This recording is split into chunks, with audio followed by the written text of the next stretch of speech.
Yorana et Maïva, bienvenue sur ma chaîne. Je suis Céline Hervé-Bazin, je suis médium, chamane, astrologue, tarologue, le tutti quanti.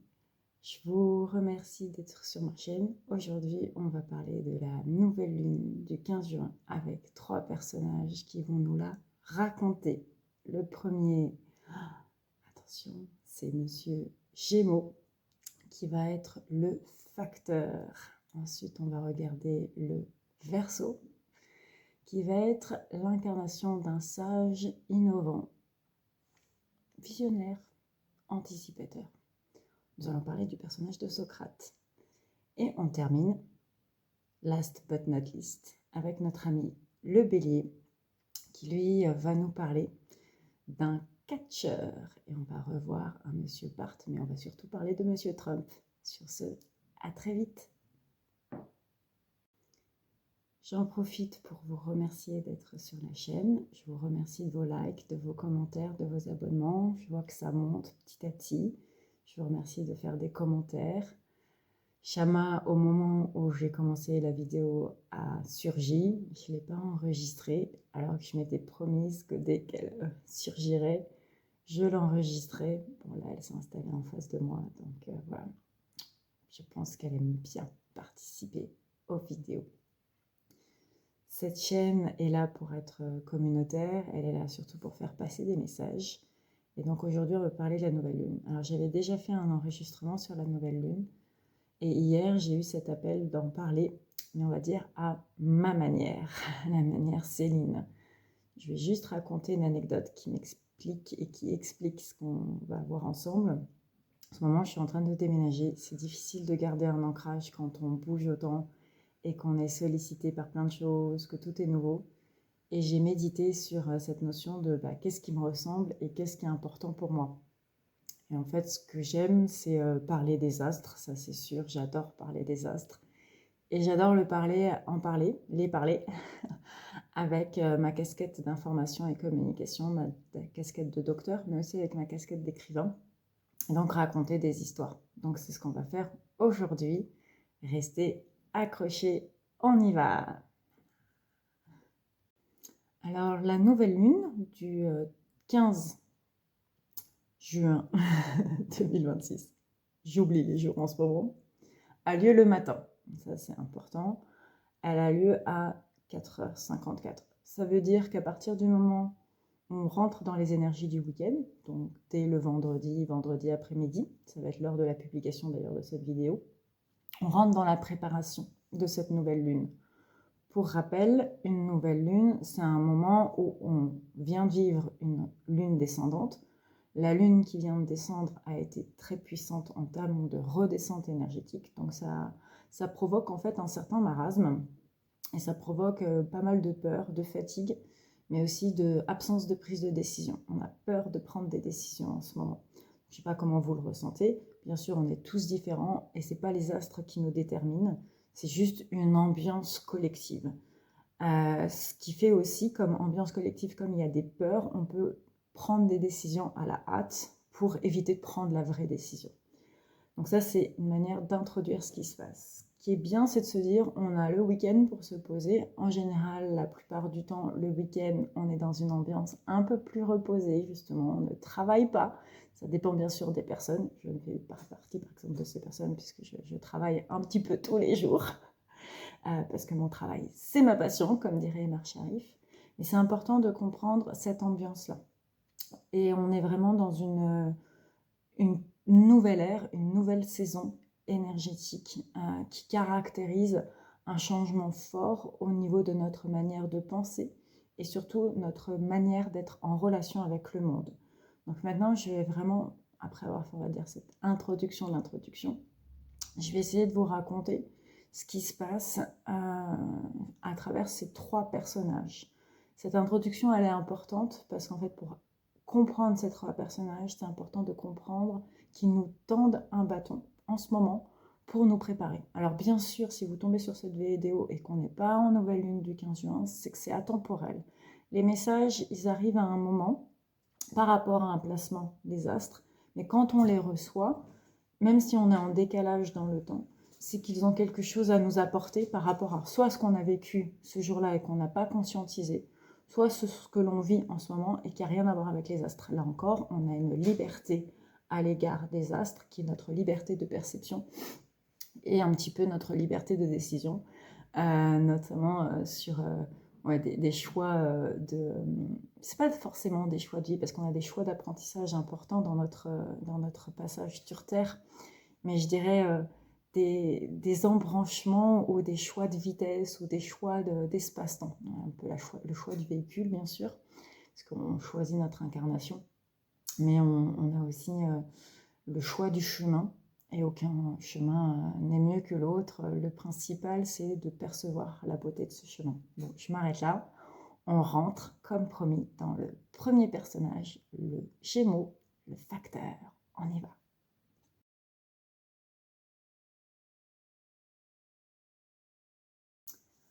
Parlons du premier placement important de cette nouvelle lune, le placement en Gémeaux. C'est donc une nouvelle lune en Gémeaux. Une nouvelle lune en Gémeaux, ça veut dire que quand on regarde le thème astral, on a le Soleil et la Lune qui sont sur le même degré. Le degré de la Lune et du Soleil en ce moment, pour cette nouvelle Lune, ce sera le 24-03 à 0h54. C'est important de regarder le degré, c'est important de capter ce qu'il va nous dire. Et en fait, 24, c'est vraiment le dernier chiffre pour moi du tarot. Et c'est le chiffre du mystère qui est résolu. En parlant de ce personnage du Gémeaux qui est un facteur, je veux vraiment faire passer le message que l'on envoie en ce moment à l'univers des lettres et qu'il va nous répondre de manière très, très rapide. Ça, c'est dit. Le facteur en étymologie, c'est celui qui fait.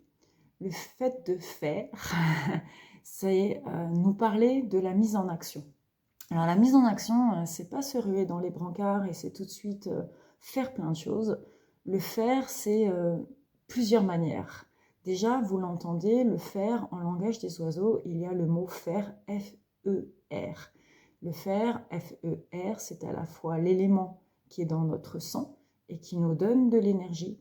Donc ça, c'est le premier message, la première enveloppe de cette nouvelle lune, c'est faire attention à son taux d'énergie en ce moment, et notamment le fer, la ferrine, le taux de fer que l'on a dans le sang. Ça va donner notre capacité à résister tout simplement à la fatigue, à la résistance. Enfin, j'ai pas d'autres mots. Quand on a des déficiences en fer, eh bien, on devient tout de suite beaucoup plus blanc, on a beaucoup plus de capacité à être dans l'ahurissement, l'atourdissement. Les femmes sont par exemple beaucoup plus sujettes à l'anémie. L'absence de fer, quand on est sur l'anémie, c'est une forme d'absence de vie. On refuse une part de nous qui est en vie. Et donc on se vide de notre sang pour tout simplement manifester une forme de déprime. Donc ça, c'est un des premiers axes que cette nouvelle lune nous évoque, c'est qu'on a une problématique de relation à la vie, de relation à ce qui fait envie, ce qui nous donne envie et surtout ce qui nous donne de l'énergie. Maintenant, quand on a trop de fer, ça ne veut pas dire qu'on a trop de vie. Et c'est là où il y a une autre manière de voir les choses. Quand on a trop de fer, c'est qu'en fait, on met, entre guillemets, des cailloux dans les verrous. C'est qu'on met des blocages dans notre sang. En fait, c'est qu'on porte souvent des mémoires très fortes de notre famille, qu'on porte une responsabilité. Donc, on va développer un taux de ferrine élevé qui va, entre guillemets, alourdir notre sang. La symbolique du sang, c'est bien sûr la vie, mais c'est aussi le pouvoir de vivre, le pouvoir de décider. Le sang, c'est souvent un attribut royal. Donc c'est important de comprendre que le faire, déjà dans cette nouvelle lune et ce facteur qui nous dit de faire, c'est de 1, faire attention à notre taux d'énergie, et de 2, c'est de faire attention à ce que l'on porte. Ça va être renforcé par le fait que notre Gémeaux, il est en ascendant Gémeaux, il est en nouvelle lune Gémeaux, donc il se pose énormément la question de notre identité. Et en fait, quand on a ce double axe qui nous dit c'est quoi ton taux d'énergie et c'est quoi ton taux de portée de tes héritages, il est en train de nous dire fais attention à ton identité, parce qu'en fait ton énergie peut être amenée à être contrariée par des blocages inconscients. Alors personnellement, je commence un peu à avoir marre de cette spiritualité qui n'arrête pas de se focaliser sur les problèmes et qui veut vous trouver des problèmes tout simplement pour vendre. Et c'est là où je me dis que je ne suis pas toujours très bonne pour vendre mes prestations de médium ou d'astrologue, parce que je ne les vends pas d'ailleurs en l'occurrence. Et ça pourrait être un problème, surtout dans cette ère du Gémeaux qui nous pousse à communiquer vers l'autre notre valeur. Donc voilà, ça me traverse, sachez-le. En tout cas, ce facteur, quand il nous donne cette enveloppe sur le fer FER, il nous parle vraiment de cette capacité à être en relation avec nous-mêmes, à être en relation avec l'autre et à poser notre valeur, poser qui on est. L'autre élément qui est important dans cette relation au fer et au facteur et à cette enveloppe que l'on reçoit en ce moment, c'est l'enveloppe de la chance. Allez, on y va. Le fer, l'enveloppe de la chance, vraiment, mais qu'est-ce qui se passe en ce moment dans la nouvelle lune et le Gémeaux? Qu'est-ce qu'il nous dit? Le fer, le facteur, si on reprend le langage des oiseaux, le fer c'est le fait de faire et le fer c'est le cheval de fer. Alors il n'existe pas de cheval de fer en astrologie, il existe un cheval de métal qui n'est pas celui que nous vivons en ce moment puisque nous vivons le cheval de feu. Mais de quoi il nous parle si on les associe? C'est d'une santé de fer. Donc, le premier élément, c'est de se dire j'ai une santé de fer et c'est ma chance. Mais j'ai aussi une santé de feu, c'est-à-dire que j'ai de la résistance et du pouvoir. Et bien sûr, le fer, c'est le fer à cheval. Donc, c'est celui qui porte chance. En ce moment, les énergies de la nouvelle lune nous demandent de créer notre chance. Le facteur nous envoie une enveloppe avec un trèfle à feuille, un morceau de fer qui va nous porter chance, donc des petites pièces qui s'accumulent et qui nous apportent l'abondance. Maintenant, je voudrais vraiment parler du fer au sens facteur, le fait de faire et d'être en action. C'est important de se dire que le Gémeaux, avant d'être en action, avant d'être dans une prise de décision, il a besoin d'intellectualiser les choses. J'ai du mal à le dire. Le Gémeaux, c'est le signe qui est en relation avec l'autre. Il a un miroir, il a quelqu'un qui le ressemble, voire qui est son double quand il regarde dans le miroir. Je dis souvent que le Gémeaux, c'est un petit peu notre ami Narcisse qui se regarde dans un miroir et qui nous pose la question de est-ce que tu vas dans le lac, tomber parce que tu es gonflé par ton ego, ou est-ce qu'au contraire, tu vas aller à travers le miroir et rencontrer ton ombre? Donc en ce moment, le faire, c'est aussi aller communiquer avec notre ombre. Bienvenue au monde des ombres. Je vais vous raconter une anecdote par rapport à cette notion de l'ombre et de notre capacité en ce moment à aller vers notre ombre. Alors bien sûr, l'ombre, c'est un concept de Jung. Je voudrais éviter de développer Jung, qui est un mastodonte de la psychologie et des énergies, à mon sens. Il fait vraiment partie des pères de la spiritualité et de la manière dont on voit les énergies aujourd'hui avec les notions d'archétype et de synchronicité. Ce qui est important de comprendre, c'est que l'ombre, c'est notre part à la fois d'ego blessé, mais c'est aussi notre part, en fait, de démon intérieur. Et c'est normal d'avoir un démon intérieur, c'est normal d'avoir des ombres. En fait, c'est notre anima et notre animus, c'est à la fois nos polarités féminines et masculines qui sont remplies de peur, qui sont remplies d'angoisse, parce que la société a vécu des angoisses, a vécu des défis. Donc on traverse ces ombres et on va aller à la rencontre de ces ombres. L'anecdote que je voulais vous raconter, c'est que donc en ce moment, je vis un déménagement et quand on déménage, je ne sais pas comment vous le vivez, mais il y a toujours beaucoup de choses qui se passent en même temps. On doit prendre des décisions. Chaque décision est importante parce qu'on emménage une nouvelle maison. C'est comme une nouvelle page qu'on écrit et tout va très vite. Hier, l'anecdote, c'est que évidemment, j'avais 3 personnes, 3 corps de métier qui sont arrivés au même moment. Et j'ai eu donc une livraison et il manque quelque chose dans la livraison. Et c'est passé tellement vite que je me suis retrouvée dépourvue. J'ai pas fait mon Michael habituel, c'est-à-dire tout prendre en photo, prendre les numéros de tout le monde. J'ai un petit peu laissé faire. Et aujourd'hui, je suis paniquée en me disant, mais est-ce que tu vas encore te faire trahir? Est-ce qu'il y a encore une arnaque? C'est une ombre que j'ai, qui est très très forte. Et en fait, ce qui est important, c'est de dire d'où vient son ombre et de la décomposer, cette ombre. Moi, vraiment, le premier élément d'apprentissage sur cette ombre qui me traverse, c'est d'où vient ma blessure en tant que Céline de trahison. La trahison, c'est à la fois, c'est assez cash ce que je vais vous dire, Mais c'est quand mon grand-père meurt quand j'ai 14 mois, il me trahit parce qu'il devient absent. Sauf qu'en fait, c'est pas une trahison, il meurt, le pauvre homme. Mais c'est une trahison. Le bébé que je suis le vit comme une trahison. Donc c'est la blessure de trahison dont nous parle Lise Bourbeau. Je vais répéter à plusieurs reprises cette trahison dans ma vie. Deuxième niveau, c'est où est-ce qu'il y a de la trahison dans l'intergénérationnel. Alors, je suis une Hervé Bazin. Hervé Bazin, c'est un auteur célèbre qui s'appelle Jean-Pierre Hervé Bazin de son nom civil. De son nom d'auteur, c'est Hervé Bazin, donc l'auteur de Vipère au point qui a été vendu en millions d'exemplaires et traduit dans le monde entier. Donc un homme qui a porté le nom de la famille. Avant lui, il avait un grand-oncle qui lui aussi était très connu, qui s'appelait René Bazin. Bon, on ne va pas parler de René parce que je ne sais pas suffisamment sa vie, mais je ne pense pas que ce soit le cas. En tout cas, Hervé Bazin, Jean-Pierre, a été une sacrée fraude, il faut le savoir. Alors maintenant, c'est public. Un écrivain c'est une écrivaine d'ailleurs, vient de parler, de publier sur lui, donc le secret familial est enfin dévoilé au monde, parce qu'on ne le disait pas dans la famille tout simplement pour respecter la personnalité publique, mais j'ai toujours grandi en sachant que ça avait été quand même un gros arnaqueur, mais je ne l'avais pas forcément compris pour moi, et quand j'ai vécu moi ma première grosse arnaque dans ma vie, donc quelqu'un qui contrefait ma signature pour me prendre de l'argent et me prendre un projet, c'est à peu près 1 an et demi après que j'ai réalisé que je revivais une mémoire intergénérationnelle. Et c'est aussi ça, le deuxième niveau de mon ombre. Le troisième niveau de mon ombre, c'est quand on va réaliser qu'on a un niveau personnel inconscient, souvent ce qui se passe dans notre enfance, qui va être répété parce qu'on est là pour revivre et peut-être même nettoyer, corriger, purifier quelque chose qui vient de l'intergénérationnel, le grand-oncle. Et forcément, qu'est-ce qui va se passer ? On va se connecter à l'inconscient collectif, à ce qu'on appelle l'égrégore en spiritualité, et donc les pratiques d'arnaque, de trahison dans notre société. Et c'est sûr qu'aujourd'hui, on a énormément de problématiques d'arnaque. L'IA, l'Internet multiplie les difficultés et les possibilités de l'arnaque. Et quand on va sur les forums sur Internet, c'est fou de voir le nombre de personnes qui sont soit dans des situations de vulnérabilité. On a maintenant des sites qui signalent les arnaques. Bien sûr, on a aussi des outils juridiques qui nous permettent de nous protéger, donc le signalement du service public. On peut bien sûr prendre un avocat, on peut déposer une main courante, porter plainte.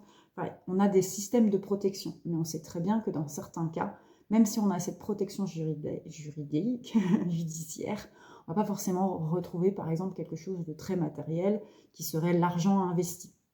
Je dirais que l'argent, ça reste de l'argent, c'est une source d'abondance. En ce moment, je vous disais que le Gémeaux nous fait travailler énormément sur qu'est-ce que c'est l'abondance. Il nous rappelle l'essentiel en ce moment de qu'est-ce que c'est l'abondance. L'argent n'arrive pas en premier, je suis désolée, c'est une énergie importante, mais les sources d'abondance qui sont les plus importantes, c'est quand même notre santé, à la fois physique, mentale, c'est les liens que l'on a autour de nous, notre famille, nos parents, nos amis, nos animaux. Et c'est aussi notre relation à l'alimentation. Ce sont les premières sources d'abondance, ce que l'on boit, ce que l'on mange, ce que l'on respire. Donc c'est important de dire que le Gémeaux, il replace en ce moment dans notre ombre l'essentiel qui fait en fait la véritable abondance. Maintenant, je voudrais juste terminer sur quel outil je peux vous donner pour on me dit de couper pour en faire une petite capsule à part. Ok, j'apprends en fait à découper mes capsules pour faire du TikTok et de l'Instagram et du YouTube. Vive les réseaux sociaux, on est dans l'ère du Gémeaux. Allez, on y va. Parlons peu, parlons bien, parlons d'un outil pour traverser son ombre. Traverser son ombre, ça veut dire parler avec son démon intérieur. Dans les dessins animés, c'est souvent blanc et noir, on a un petit diable et un petit ange. On va être un petit peu plus subtil que ça, puisque le but, c'est de comprendre qu'on a deux polarités et que c'est de rester au centre, et donc d'être dans quelque chose qui va nous permettre d'amener un dialogue avec notre ombre. Pour moi, c'est de personnaliser notre ombre. Mon ombre, c'est devenu une magnifique sorcière, je la mets parce qu'elle est là en ce moment, qui est habillée en noir, elle a une magnifique robe, elle a plein d'outils. Et quand je sens que mon ombre se traverse, je vais aller la voir et je vais lui confier ce qui ne va pas. Je vais lui confier mes peurs. Par contre, quand j'ai besoin de me réaxer et d'aller plutôt dans la lumière, je vais aller chercher mon jardin intérieur. Et donc tous les outils de beauté qui vont constituer mon sourire. Allez, on va parler de jardin intérieur. Le jardin intérieur, l'image que j'ai, c'est le jardin d'hiver. Vous savez, j'aime beaucoup cette chanson, moi, du jardin d'hiver, chantée par Henri Salvador. Et c'est vraiment de penser le jardin comme une grande verrière qui nous permet quand même de nous protéger de la pluie, mais d'entendre la pluie, de voir la pluie et d'avoir un régulateur de la température pour pouvoir avoir toutes les plantes qu'on veut. Alors, c'est pas forcément vrai et possible dans la réalité, mais c'est le message. Et dans ce grand jardin intérieur, il y a plusieurs zones du jardin intérieur. Il y a la zone de repos, il y a la zone de créativité, il y a la zone de transformation qui est remplie de papillons, il y a la zone d'observation avec les étoiles. C'est le jardin intérieur que l'on se construit pour retrouver immédiatement et dans l'instant présent notre axe et nos ressources pour pouvoir être rempli à nouveau d'énergie quand c'est un petit peu mouvementé. Allez, on me dit de passer au deuxième personnage. Le deuxième personnage, c'est assez drôle la manière dont il est apparu. Je voulais vraiment passer cette nouvelle lune avec un message fort, c'est les sciences de l'information et communication, d'où je viens. J'ai un doctorat en sciences de l'information et communication. J'ai écouté récemment l'ethnologue Sébastien Baud, et je me suis dit, tiens, c'est quand même génial de faire de l'ethnologie parce qu'on peut être ethnologue. On fait de l'anthropologie, on est anthropologue. On fait de la sociologie, on est sociologue. Nous, communication, on est quoi? On est chercheur en sciences de l'information et communication. On n'est pas communicant, parce qu'en fait, le communicant, c'est celui qui fait un métier de communication.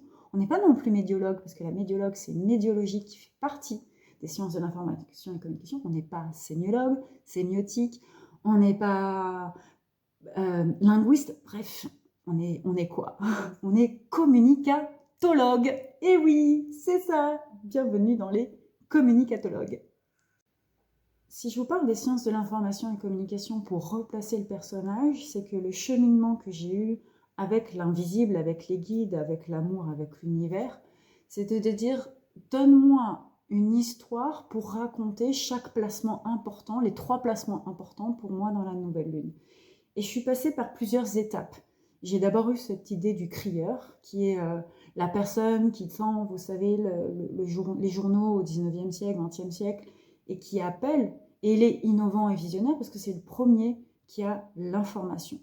Ensuite, j'ai eu le moine copiste. Mais j'étais insatisfaite parce que le moine copiste, même s'il peut mettre de sa patte dans ce qu'il copie et dans les livres qu'il va recopier, donc transformer le savoir, donc avoir un pouvoir sur le savoir, il répondait quand même à une structure. Et là est apparu Socrate, qui est quand même, comme on le sait, un grand philosophe grec, qui était un grand orateur, mais aussi un grand visionnaire. Allez, on va en parler un petit peu de lui. Socrate, sans vouloir là aussi présenter un mastodonte de la philosophie, j'aimerais, pour moi, vous partager ce qui est important à retenir dans ce personnage aujourd'hui par rapport à la nouvelle lune. Socrate, il fait partie des grands personnages de notre constitution intellectuelle, de notre héritage intellectuel, qu'on a du mal à comprendre parce qu'en fait, on l'a jamais vraiment lu, voire on l'a pas lu en fait, Socrate. Si on a lu Socrate, c'est à travers Platon, et encore faut-il avoir lu Platon. Platon, j'ignore si vous l'avez lu, je l'ai lu à plusieurs étapes de ma vie, alors comme à peu près tout le monde, je suppose, on l'a lu, je ne sais pas si c'est encore enseigné aujourd'hui, mais on le lit un petit peu en terminale, donc on nous introduit à Platon. En général, on nous montre le banquet parce que c'est assez accessible. Bon, c'est un peu compliqué, on est d'accord. Et quand on re-rentre dans Platon, j'y suis re-rentrée, pour la prépa. J'avais mon enseignante de philosophie, elle était fan et spécialiste de Saint-Augustin, mais elle adorait Platon. C'est pareil, c'était un petit peu difficile. Je n'ai pu accéder à Platon qu'en master et en doctorat d'information et communication grâce à ma directrice de thèse. Tout ça pour dire que Socrate, c'est un orateur. C'est quelqu'un qui n'a pas écrit, très peu écrit, sur ses idées. Et il fait partie d'un archétype en commun qui est universel. C'est la personne qui parle mais qui n'écrit pas. Qui on a en commun avec Socrate? Eh ben, Jésus, Mohammed, Mahomet, en fait, j'allais dire la religion, la spiritualité bouddhiste, le Manuiti par exemple, alors qui n'a pas d'auteur, mais qui est l'héritage d'une série d'enseignements oraux qui devient recopiée et qui devient transmise par l'écrit. C'est important de dire que énormément des textes qui conduisent aujourd'hui notre psyché et nos valeurs morales n'ont pas été écrites par leur auteur. Elles ont été retranscrites par des personnes qui ont interprété et recopié leurs idées. Et Socrate, il représente ça. Et qu'est-ce que ça veut dire sur la nouvelle lune maintenant ? Ça veut juste dire, ou tout simplement, que notre nouvelle lune nous parle d'une innovation par l'esprit qu'on va avoir besoin d'exprimer par l'oral en premier. La nouvelle lune nous parle d'un Verseau qui recueille des savoirs et qui va prendre le temps de les mettre dans son esprit, de méditer ces savoirs pour les enregistrer par oral, pour les laisser flotter, pour les laisser se traverser par l'épreuve des idées, pour nous remarier avec notre conscience qui s'exprime dans la curiosité. Il y a un fourmillement d'idées en ce moment. La difficulté quand ça fourmille, c'est de dire quelle idée est bonne, laquelle je saisis. L'image, c'est le petit prince qui va attacher, enfiler, attraper, ça y est, c'est le bon mot, l'étoile, et qui va la mettre sur son cœur pour en faire une révolution. C'est ça qui se passe en ce moment sur notre manière de créer, de communiquer et d'incarner cette créativité.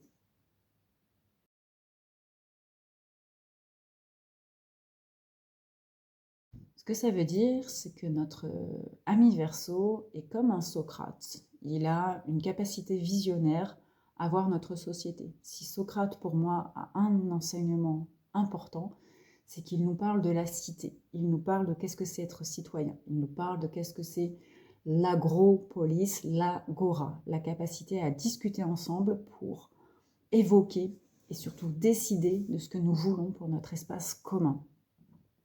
Je dirais qu'en ce moment, on est appelé à dépasser nos prérogatives personnelles pour aller dans l'espace commun.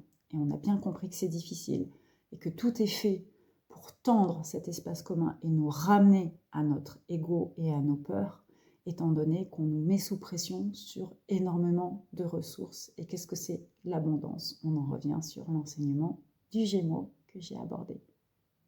Bref, soyez dans la conscience que vous portez le collectif. Porter le collectif, ça va pousser vers notre troisième personnage qui est le Bélier et qui est un catcheur. Et qui est un catcheur qui va nous permettre de parler d'actualité de notre grand ami du moment, ou en tout cas le tourbillon préféré des médias en ce moment, mais qui fait peut-être aussi beaucoup de questions, c'est notre ami Trump.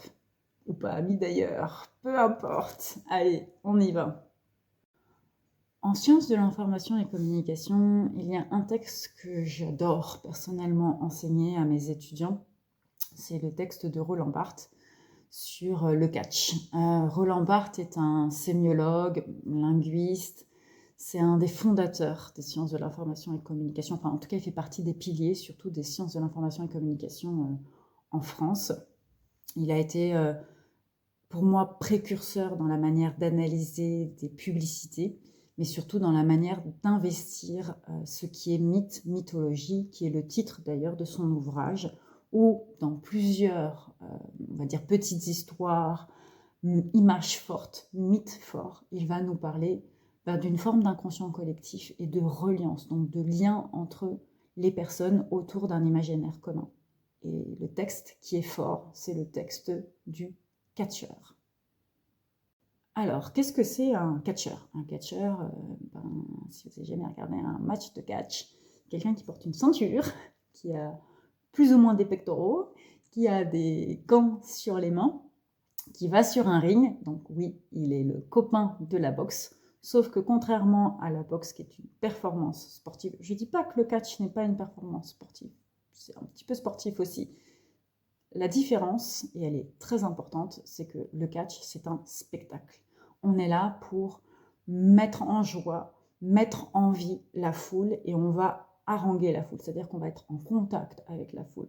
Le catch, c'est un spectacle de représentation. Le catcheur sait qu'il est en représentation, l'arbitre sait que les deux catcheurs sont en représentation, le public sait que c'est une représentation. On est là pour faire, tiens, revenons à Athènes et à la Grèce dont j'ai parlé, une forme de catharsis.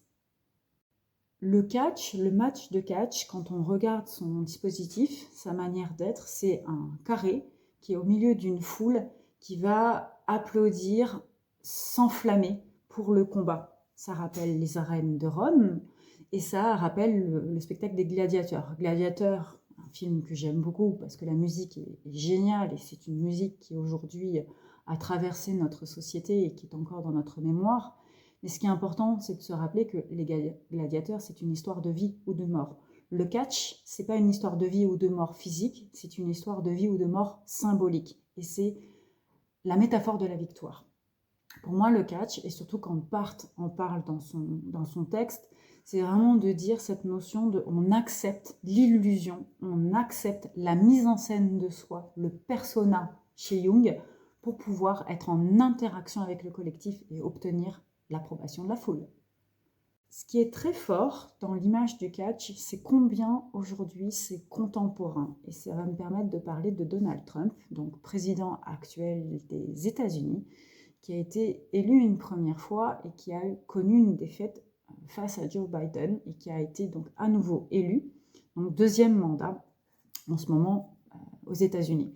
Un personnage que l'on connaît, puisque c'est un personnage qui est un milliardaire, qui a eu énormément de business, la tour Trump à New York, je dis toujours, un empire financier, donc un personnage quand même qui fait envie.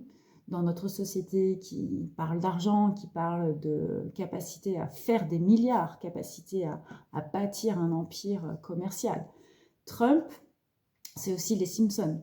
Sa victoire a été annoncée dans les Simpsons. Je veux dire que c'est donc un personnage fort de notre imaginaire qui habite l'inconscient collectif depuis au moins 25 ans, 30 ans. Et qu'est-ce qu'il fait Trump au moment de son première tentative d'être président, sachant qu'il va être élu? Il a été élu par les républicains, donc il est candidat officiel. Et là, il participe à un spectacle de catch. Et qu'est-ce qu'il fait, notre ami? Il voit les catcheurs et il se met à s'énerver. Et il va rentrer sur le ring et il va mettre KO un des catcheurs. Et c'est vu et revu par tout le monde. Et qu'est-ce qui se passe aussi à la fin? C'est classique, hein? Il va tondre les cheveux du perdant. Pour moi, vraiment, en voyant cette scène, c'était évident, Trump allait être élu. Parce qu'il a mobilisé l'inconscient collectif dont nous parle Roland Barthes. Il a dit « Je suis capable d'être la victoire aux yeux de tous ». Maintenant, en quoi Trump éclaire ce qui nous traverse pour la nouvelle lune? C'est simple. Trump, quand il est dans cette victoire du catcheur, il nous dit « Je suis un bélier puissant. Je suis un Mars puissant. Je suis l'archétype du guerrier qui va gagner toutes les guerres. » Il nous ramène à Maximus Decimus, je ne sais plus si c'est comme ça, Syllabus, le personnage joué par Russell Crowe, j'ai failli oublier, dans Gladiateur, le premier, pas le deuxième. Il nous ramène à ce pouvoir de vie, ce pouvoir de mort, à la vulnérabilité, la fragilité de la vie dans le combat. N'importe quel guerrier peut mourir. Et pourtant, ce que va symboliser Trump quand il va faire ce match de catch, il va dire « Je suis le roi Mars, je suis le dieu Mars, je vais gagner toutes les guerres ». Le risque de la nouvelle lune en ce moment, c'est vraiment notre bélier qui se trouve en maison 11 et 12, donc qui travaille fortement à la fois dans notre inconscient personnel, nos rêves, nos addictions, nos illusions, et en même temps fortement dans notre besoin de lien à la collectivité, qui est en train de se faire retraverser par Saturne et qui a besoin de restructurer son ego et sa capacité à être guerrier. Être guerrier en manière négative, c'est en colère, prendre des décisions dans l'entêtement du bélier sans réfléchir à demain. Et c'est aussi vouloir affirmer une puissance, surtout que Mars est en taureau, toujours dans cette maison du poisson, à travers notre inconscient collectif. Donc beaucoup de j'ai besoin de me venger en ce moment. J'aurais envie de dire qu'une manière de traverser cette nouvelle lune, c'est quoi?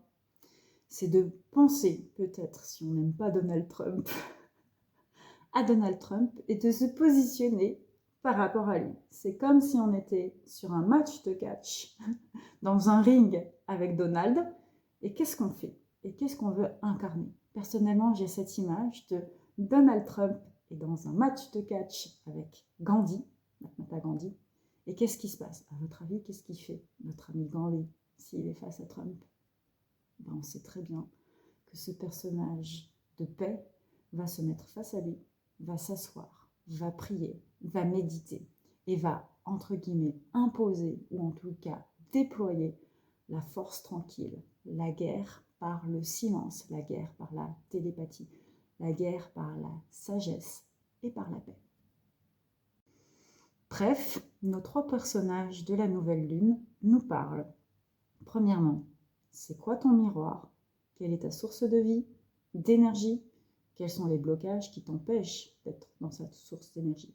Mais pour autant, n'en fais pas une démarche personnelle, car tu es appelé à travailler, à méditer et à créer un personnage qui te dépasse, un personnage visionnaire qui va contribuer profondément à la philosophie du monde, à la structure du monde, à la mise en lien du monde. Et oui, on est ambitieux en ce moment dans cette nouvelle lune.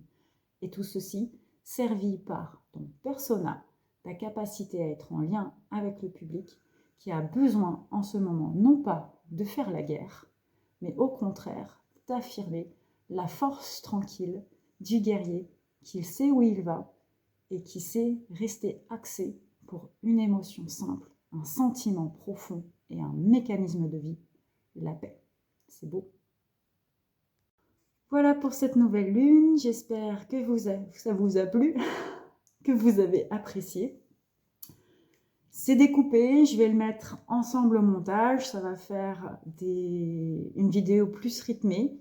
C'est le message que j'ai reçu, ça va aussi permettre moi de faciliter mon travail de montage parce que quand j'ai enregistré la première vidéo sur l'éclipse, il y avait vraiment plein de moments où je sentais les mots qui descendaient et ils venaient vraiment de la force supérieure qui nous habite tous, les guides, l'amour, l'univers. Et je me suis dit, oh là là, il va falloir que je me réécoute et que j'aille chercher ces phrases clés qui vont permettre vraiment à aider l'inconscient collectif. Le job du médium, de l'astrologue, du tarologue, du chaman, c'est d'aider le collectif. Très sincèrement, j'ai pas non plus envie de trop m'alourdir. Certifié performance, certifié rapidité. Et donc ce matin, c'est descendu tout simplement, on m'a dit, découpe. Et ça va permettre de servir les différents réseaux sociaux. Merci le Gémeaux, merci la mise en lien.